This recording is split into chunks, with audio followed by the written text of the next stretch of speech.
Hello दोस्तों, आप सभी का हमारे चैनल पे स्वागत है। आज मैं आपको केमिस्ट्री के आगे के कुछ और इम्पोर्टेंट क्वेश्चन करवाऊंगा जो नीट, बीएससी नर्सिंग, आरपीयूटी, एआईपीएमटी जैसे जितने भी एग्ज़ाम साइंस के कॉम्पिटिटिव एग्ज़ाम है उन सभी के पॉइंट ऑफ व्यू से बहुत ही ज़्यादा इम्पोर्टेंट है। तो इसमें मैं कोई भी ज़्यादा टाइम वेस्ट ना करते हुए आपको फर्स्ट क्वेश्चन करवाने जा रहा हूँ। तो इसके अंदर फर्स्ट क्वेश्चन है आपका, एक्रोलीन के निर्माण में आवश्यक यौगिक कौन सा होता है। तो एक्रोलीन के निर्माण के अंदर जो आवश्यक यौगिक होता है वो सामान्यतः क्या होता है, ग्लिसरॉल। जब एक्रोलीन की पोटेशियम हाइड्रोजन सल्फेट की उपस्थिति में ग्लिसरॉल को निर्जलित करके क्या किया जाता है, बनाया जाता है। तो एक्रोलीन को क्या किया जाता है, जब पोटेशियम हाइड्रोजन सल्फेट होता है उसके साथ जब ग्लिसरॉल की अभिक्रिया करवाई जाती है तो वो निर्जलीकृत होकर एक्रोलीन देता है। तो इसके अंदर अपना ऑप्शन सही हो जाएगा, ग्लिसरॉल। उसके बाद हमारे पास अगला क्वेश्चन है, ClF3 में उपस्थित संकरण क्या है।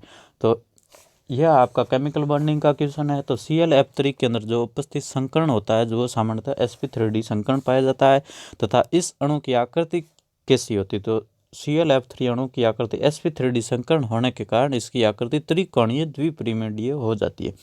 ठीक है, तो इसके अंदर अपना ऑप्शन सही हो जाएगा, sp3d। अगला क्वेश्चन है हमारे पास, H2S2O8 को में सल्फर की ऑक्सीकरण संख्या क्या है।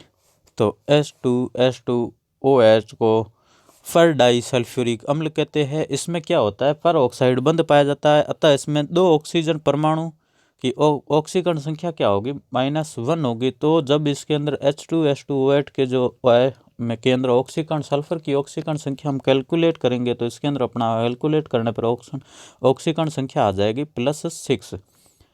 ठीक है, अगला क्वेश्चन है हमारे पास, KrF2 में क्रिप्टॉन के चारों ओर घूमते हुए इलेक्ट्रॉनों की संख्या क्या है। तो KrF2 में क्रिप्टॉन के चारों ओर घूमते हुए इलेक्ट्रॉनों की संख्या 8 होती है। इसके अंदर अपना ऑप्शन सही होगा, 8। अगला क्वेश्चन है, लोहे की निष्क्रियता का कारण क्या है। तो जब लोहा क्या होता है, ऑक्सीकरण पदार्थ जैसे नाइट्रिक अम्ल, पोटेशियम परमैंगनेट आदि के संपर्क में आता है तो यह क्या हो जाता है, निष्क्रिय हो जाता है। तो लोहे की निष्क्रियता का मुख्य कारण क्या होता है, तो इसके ऊपर जो एक परत पाई जाती है फेरोसो-फेरिक ऑक्साइड। तो इसके अंदर फेरोसो-फेरिक ऑक्साइड क्या होता है, तो फेरोसो-फेरिक ऑक्साइड Fe3O4 की अत्यंत पतली व क्या होता है, अपारगम्य फिल्म बन जाती है उसके ऊपर या फिर परत बन जाती है, जिसके कारण ये क्या हो जाता है, निष्क्रिय हो जाता है। इसके अंदर अपना ऑप्शन सही हो जाएगा, Fe3O4 फेरोसो-फेरिक ऑक्साइड। अगला क्वेश्चन है हमारे सामने, रेडियो एक्टिव पदार्थ का अर्धायु काल 4 दिन है तो दिन में विघटित पदार्थ की 2 दिन में विघटित पदार्थ की मात्रा होगी। तो रेडियो एक्टिव पदार्थ का जो N होता है तो वो N इक्वल टू होता है, NT इक्वल टू होता है N0 एंड्रोड इंटू 1 बाई आपकी पावर N। तो इसके अंदर जो अपना कैलकुलेशन के द्वारा आंसर निकल के आ जाएगा वो आंसर निकल के आ जाएगा 1/√2। अब हमारे पास अगला क्वेश्चन है, निम्न में से किसके परीक्षण के लिए K2HgI4 प्रयोग किया जाता है। तो K2HgI4 क्या है, तो K2HgI4 एक सामान्यतः नेशनल अभिकर्मक है और नेशनल अभिकर्मक का प्रयोग अमोनियम आयन के परीक्षण के लिए किया जाता है तथा जब इसका अमोनियम आयन का परीक्षण या जलीय अमोनियम लवण को नेशनल अभिकर्मक के साथ अभिक्रिया कराई जाती है तो ये क्या देता है, भूरे रंग का अवक्षेप देता है। तो इसके अंदर K2HgI4 जो होता है नेशनल अभिकर्मक होता है। नेशनल अभिकर्मक की अभिक्रिया करवाने पर यह क्या, अमोनियम भूरे रंग का अवक्षेप देता है और अमोनियम की परीक्षण किया जाता है। और उसके बाद हमारे पास अगला क्वेश्चन है, हाइड्रोजन परऑक्साइड में या फिर H2O2 में HOO बंध कौन होता है। तो हाइड्रोजन परऑक्साइड का जो अणु होता है वो सामान्यतः क्या होता है, अतलीय होता है। इसमें HOO बंध कोण क्या होता है, 94.8 डिग्री सेंटीग्रेड होता है तथा H2O2 की संरचना कैसी होती है, ये भी क्वेश्चन पूछा जाता है कि H2O2 की संरचना है। तो H2O2 की संरचना होती है खुली किताब जैसी संरचना पाई जाती है। ठीक है, तो इसके अंदर अपना ऑप्शन सही हो जाएगा 94.8। अब हमारे पास अगला क्वेश्चन है, निम्न में से किस अभिकर्मक द्वारा आयोडीन का परीक्षण होता है। तो स्टार्च अभिकर्मक द्वारा आयोडीन का परीक्षण होता है तथा आयोडीन स्टार्च के साथ अभिक्रिया करके सामने नीला रंग देते हैं। कैसा रंग देते हैं, नीला रंग देते हैं। तो इसके अंदर अपना ऑप्शन सही हो जाएगा स्टार्च। और रेडियो एक्टिव तत्व का अर्ध आयुकाल ज्ञात कीजिए। तो रेडियो एक्टिव तत्व का अर्ध आयुकाल होता है T½ = 0.693 अपॉन के। तो इसके अंदर 0.693 अपॉन के सी आंसर हो जाएगा। और अगला क्वेश्चन हमारे पास, रेडियो एक्टिव धातु कौन सी होती है? तो रेडियम जो होता है, रेडियम एक सेकेंडरी समूह का प्रबल रेडियो एक्टिव तत्व है और इसकी खोज जो पिच ब्लेंड या एक्स से मिस्टर एंड मिसेज क्यूरी ने की थी। तो इसके अंदर अपना ऑप्शन सही हो जाएगा, ऑप्शन डी रेडियम।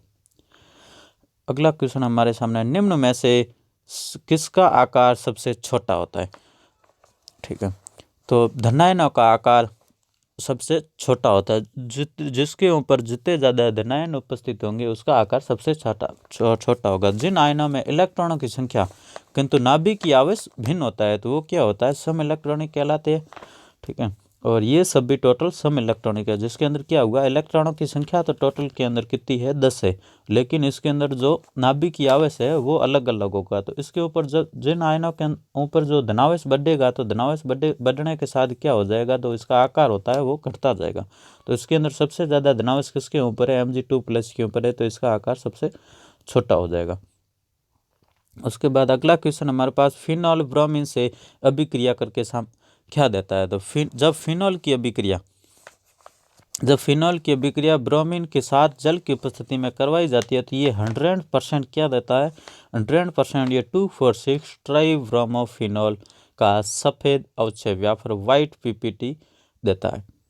तो जब फिनॉल की रिएक्शन ब्रोमीन से करने पर क्या देता है? 2,4,6 ट्राइब्रोमोफिनॉल की वाइट पीपीटी देता है। और इलेक्ट्रॉन की कमी वाला अणु कौन सा है? तो BF3। तो BF3 की जो अणु की संरचना होती है उसके अंदर जो होता है BF3 अणु में एक क्या होता है? इलेक्ट्रॉन युग्म की कमी होती है। क्या होता है? इलेक्ट्रॉन युग्म की कमी होती है। और वह क्या करता है? इलेक्ट्रॉन युग्म को ग्रहण करता है। अतः ये जो BF3 है तो ये क्या है? एक लुईस अम्ल है और इसके अंदर इलेक्ट्रॉन युग्म की कमी होने के कारण ये इलेक्ट्रॉन की कमी वाला अणु या फिर लुईस अम्ल कहलाता है BF3। इसका ऑप्शन सही हो जाएगा BF3। अगला क्वेश्चन हमारे पास, गैसों के विसरण के लिए कौन सा कथन संबंध या फिर कौन सा कथन या कौन सा संबंध सही है? तो जो ग्राहम के विसरण के अनुसार ताप तथा दाब की जो समान परिस्थितियों में गैसों के विसरण की गति जो होती है R होती है वो क्या होती है? वो घनत्व के वर्ग के व्युत्क्रमानुपाती हो जाती है। तो इस कारण जो इसका R = 1/√2। तो इसके अंदर अपना ऑप्शन सही हो जाएगा, R = 1/√2।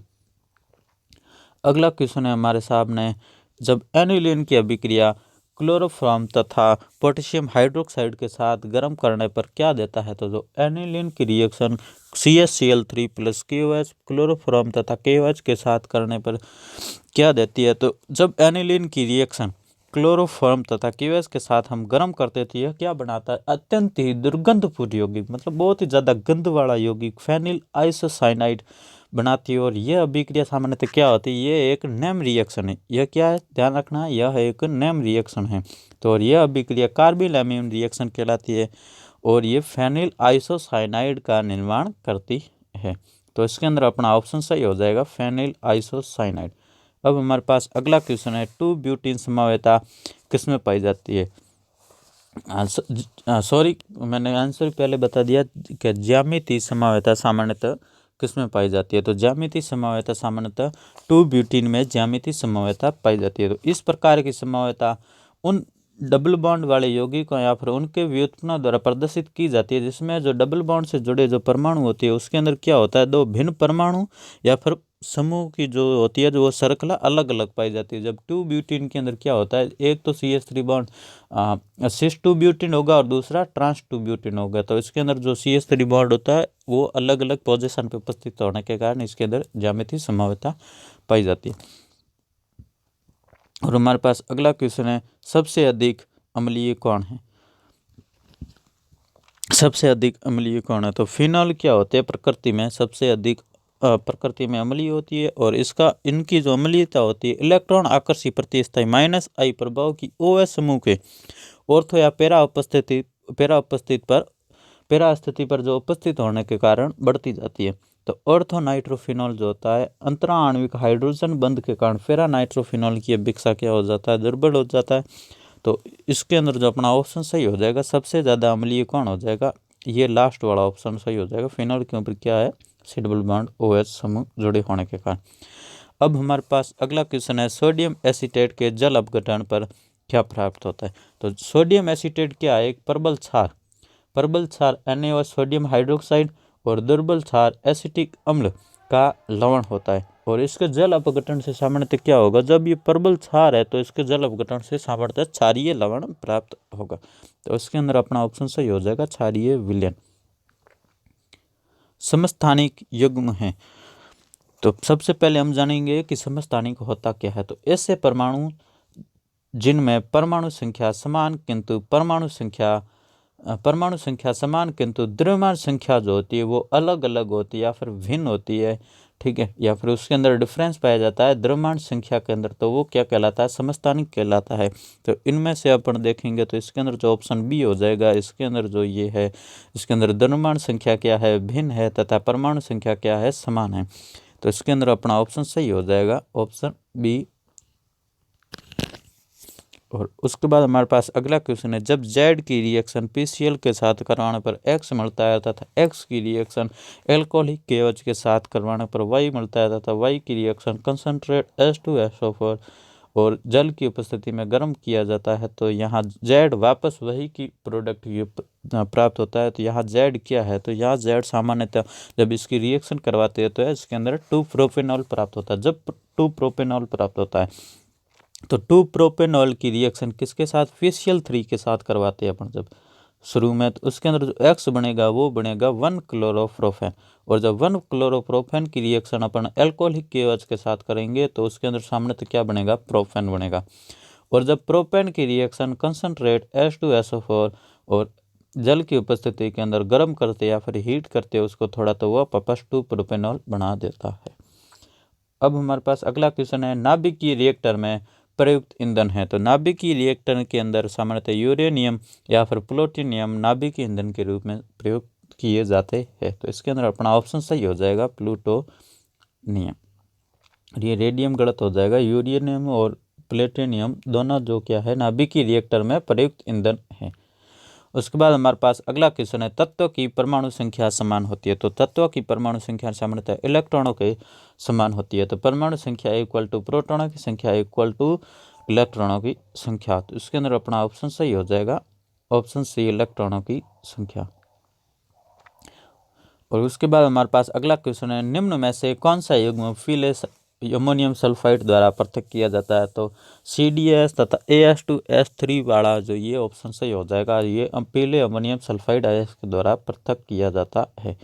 और अगला क्वेश्चन हमारे पास, धनायनिक जल विच्छेदन से निम्न विलयन प्राप्त होता है। तो जब धनायनिक जल विच्छेदन से सामान्यतः हमें क्या प्राप्त होता है, एक अम्लीय विलयन प्राप्त होता है। तो थैंक यू दोस्तों, आज मैं आपको इस वीडियो के अंदर 25 क्वेश्चन करवाऊंगा। और इससे ही हमारे अच्छे वीडियो देखने के लिए कृपया हमारे चैनल को लाइक करें, शेयर करें तथा सब्सक्राइब करें। Thank you.